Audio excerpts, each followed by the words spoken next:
What's up, everybody? This is Jimmy with Trading Decoded. It is October 22nd, 2025. And man, it's been a hot minute since I made one of these. Doesn't matter why, but what matters today is not even so much the amazing trades that we found, but the idea that we have to learn how to trust the chart. And that is the most difficult part about doing this. And by this, I mean day trading, because, well, we have zero control over the chart. It's very hard to trust something you have no control over. This is why trust falls, or trusting one of your friends to catch you while you fall, i.e. a trust fall, is very uncomfortable. You'd like to believe you can trust the person catching you, but you're not sure. And that's going to make you hesitate to want to fall back out of fear of hurting yourself. Trading is no different, okay? You have to understand that there is no setup that is guaranteed to work. Every trade you take is going to involve some sort of risk. You have to accept that as part of trading. It is part of the gig. It's part of the job. But what you can do is watch without using real money and build confidence through constant reminders. Look for setups, watch how often they work, with the understanding that sometimes they don't. Build your confidence for free, and then start to trust the chart, right? We're looking to buy trades at times where your body's telling you, no, this does not feel okay. That's normal, but you have to get past that, because in order to get the optimum entries for the way we trade anyways, it's going to require you to deal with being uncomfortable because your body's telling you no, unlike R. Kelly, and but the chart's telling you yes. Okay, so with that said, buy my book. Don't forget about that. Join my Discord community, and let's go ahead and get into the charts real quick and take a look at what we did and why. So the one and only trade that I took today was puts. And the reason I took puts was, well, we had a put line at 610.36, and we said if we can get through 610.36, we'd love to at least make it to this first orange line. Well, as you can see, we made it clean to that first orange line. We closed below two of those three orange lines. And what I was telling people, as you look on my charts here, you'll see one of our orange lines is yellow. The reason that line is yellow is because it was a very, very strong support level on a 30-minute chart for several days in the past on SPY, okay? So my thought process was, hey guys, if we can get through this, what might be a tough level on the Qs, because there's three areas of support very close to each other, we'd be hoping to then make it down to the pink line, and if it gets through that, hopefully continue down to wherever it goes. I said, but if SPY makes it to the yellow line before Qs makes it to one of these two targets, I will take myself out of the trade.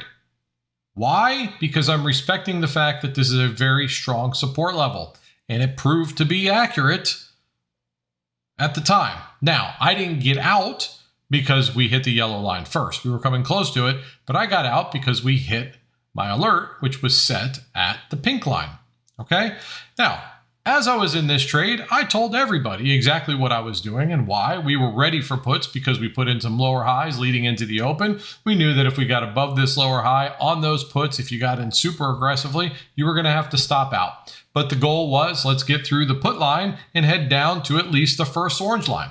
Very nice move, no matter how you cut it. If you were ready, you took it. I was ready, I took it. A lot of other people were ready. They too took it.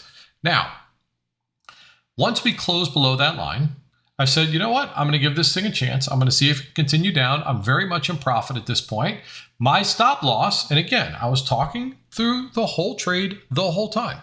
My stop loss is going to be if the Qs close back above that first orange line right here. If that doesn't happen, I'm going to hold until we either hit the yellow line on the SPY chart or the pink line on the Qs chart. We got to the pink line first. I got out of the trade, and it ended up being a 48.61% win. Very, very nice day in a very short period of time, right? We made great money in, 3 minutes today? I can't be upset about that. It's the only trade I took, and that was that. Now, I did leave a hefty amount of extra money on the table, but that's all right. I wasn't upset. Then we found support on the yellow line, right? We moved up, we were putting in higher lows, everything looked good. So now once we got through this lower high here, we were expecting it to continue up to this level. If it got through this level, we were expecting it to go up to this level, so on and so forth. If it got through that, we were expecting it to get to the orange line. If it got through that, we were expecting it to continue up to this, and just the way it works, like we do every other video. But as we got up to that resistance area, it rejected, just like resistance sometimes does. But we're not looking for calls yet because we didn't get a close above that. And we're not looking for puts because, well, we have to take out a support level first. This is a Jimmy trade setup. So for those of you who are wondering what the Jimmy trade setup is, let me reiterate it really quickly for you. We are trending up or down. It doesn't matter, okay? If you break the support or the trend line, that takes whatever play you were looking at because of the trend off the table. So in this case, you would be looking for calls, right? And you're just waiting for the proper entry to take those calls. But if you don't feel comfortable playing calls, or you want to know when you should stop looking for calls, well, it's when you close on the other side of that trend line, okay? That's just part one of the Jimmy trade setup. Part two is after you close on the other side of that line, you want to take out the most recent support that exists on the chart, as long as there's room to move down to the next support, okay? Now, same rules had to apply until we've taken out the yellow line on SPY. Now, normally I don't watch the SPY chart to make my decisions. So once again, as we were getting into this trade because we were breaking support, and we were coming off lower highs, and ADD was printing red, all of the things that we like to see to justify puts, this is actually an A+ setup, we were hoping that the Qs would make their way all the way down to this current low of day support. But as unfortunately, I don't want to say unfortunately because it was still a great trade, if SPY got to the yellow line first, you had to consider that as taking a profit, okay? Until we can get out of that yellow line, maybe just respect the fact that it's a strong support until it's not. All right. So that's why this circle is here. Now, it happened to line up with the pink line, but we'd already taken out the pink line. So that was less of a concern. The yellow line was the real concern. And then we bounce off the yellow line yet again, and we put in another lower high. Another lower high. ADD's back to printing red. So because of the lower high and ADD printing red, now we're getting a little bit of a running start, hoping that we're going to finally break this support. Okay, we bounced off of it, put in a lower high. We got a running start as sellers, and we're hoping to not only get through this yellow line this time, but down to the next line, should everything go the way we'd like it to. And it did exactly that. So that was the entry because of the lower high. Even if it stopped at the yellow line, you still had the opportunity to take profit. ADD was printing red when we got to the yellow line. So now we're hoping for that move to continue down through to the next support. It got there, as you can see. We pulled back, put in yet another what? Lower high. Lower highs are bad for calls and more likely to break support. And it did exactly that. It continued down, moved all the way down until Qs hit their next support down, which was way down there. As you can see, we had an alert set and everything. This was a monster trade. Every one of these trades were talked about while we were putting in the lower highs. Guys, I'm trying to show you that you could spot this stuff if you know what you're looking for. We called this one out here, right here. We called this one out here.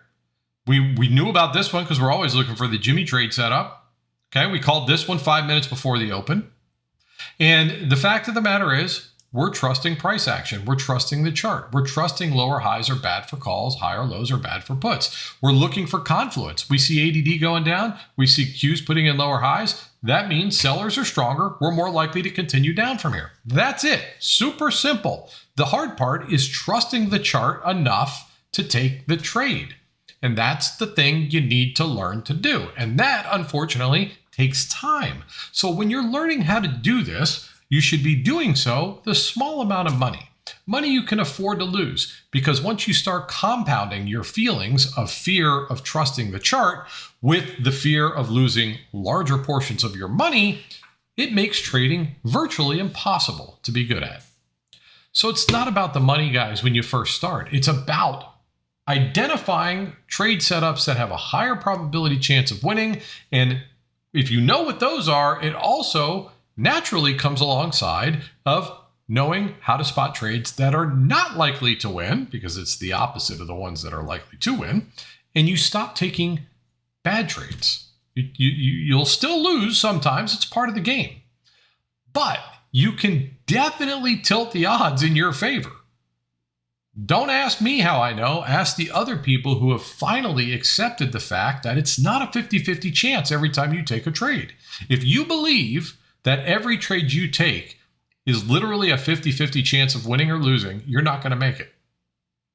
Statistically speaking, you can tell yourself that because you're not good at it, but there's no way to be consistent at this if that is true. Because that means that some people, myself and a bunch of other people in our community, are extremely lucky for long periods of time.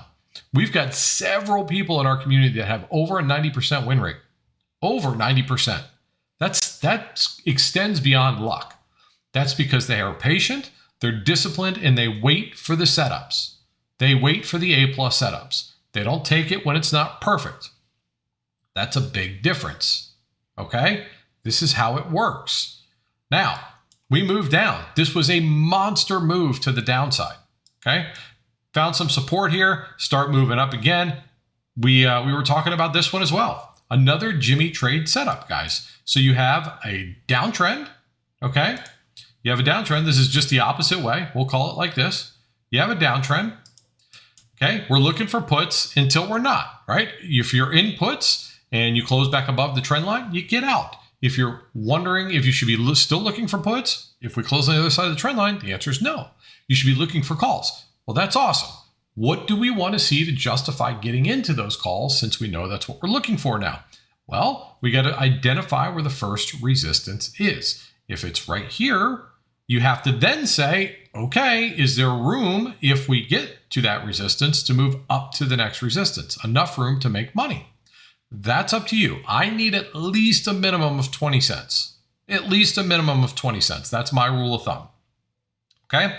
If we put in a higher low leading up to that level of resistance, that's more of a reason to consider taking those calls, even if you don't break it first, right? Because higher lows means we're more likely to break resistance, c'est la vie, so on and so forth. But the idea is if we can get above one, we'll get to the next one. If we get above the next one, we'll get to the next one.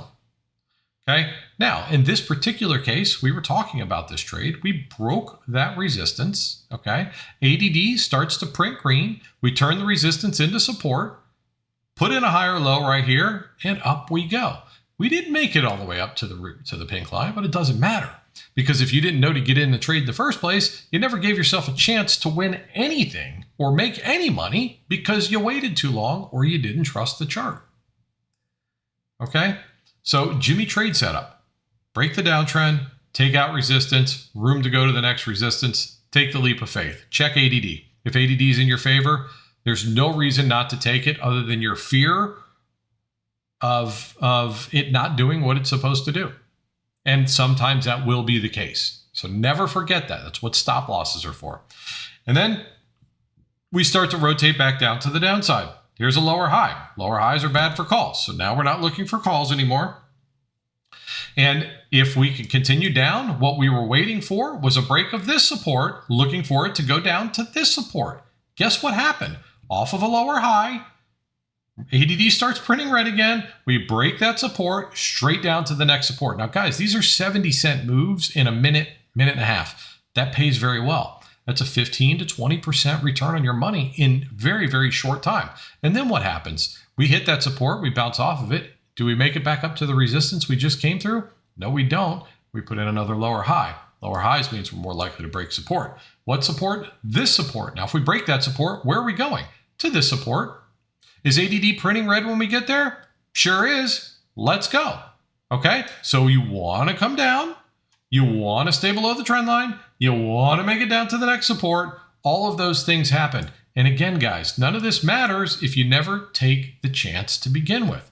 A lot of people will get into these trades way too late. You can't do that. That's how you lose a lot of money. All right, we've all bought the exact bottom, and we think that the market's literally stacked against us, right? Like they're watching us, waiting for us to actually buy the bottom so they can turn the whole market around for our $1,000 trade. Yeah, that's how it works. Anyway, here's the last and final trade we were looking for. Another Jimmy trade setup to the upside. Same exact thing that we're talking about before. Break the downtrend, coming off of higher lows. That means we're more likely to go up anyway. We break through resistance. We turn it into support. We continue up to the next resistance. Again, talked about way over here. Higher lows, guys. If you're still in puts, you're going to want to get out of those before it gets bad. Close on the other side of the trend line. That's criteria number one. Take out resistance, criteria number two. And you take the leap of faith and you hope that it moves up to the next resistance. This market's wild. It's all over the damn place. And it paid a lot of people some money today. And it took a lot of people's money today, which is, kind of the way it works. But this is why I'm here not making these videos as much anymore, because it's the same people who watch them. If you really want to learn how to do this, guys, pay attention to what I'm telling you. It works. You don't have to ask me. Just ask the people who have implemented it. There's no shortage of people that have told me, Jimmy, I finally am finding consistency because I'm finally putting the things you teach us into action. It works. You just got to get out of your own way, right? Which is where most people fail. Doesn't make you dumb. It doesn't make you, it doesn't mean you don't understand the strategy. It just means the emotions are too strong for you to manage, which is preventing you from taking these setups with confidence. And we're going to leave it at that. So I hope you found some useful information in this video. If you did, please like, share, and subscribe. If you'd like to join my Discord community, as always, the links are down below. I would love to have you. Take advantage of the free week, guys. You don't have to sign up. No credit card information, no nothing. Just show up and watch and hopefully learn. If you choose not to stay after the week, I hope you learned something anyway. Also, consider buying my book. It's right here. I make a whopping $3 on that. So you're supporting my chewing gum habit, I guess. I don't know. And that's pretty much it. So I hope you all had a fantastic day. Till the next time I make a video, I love you guys. See you.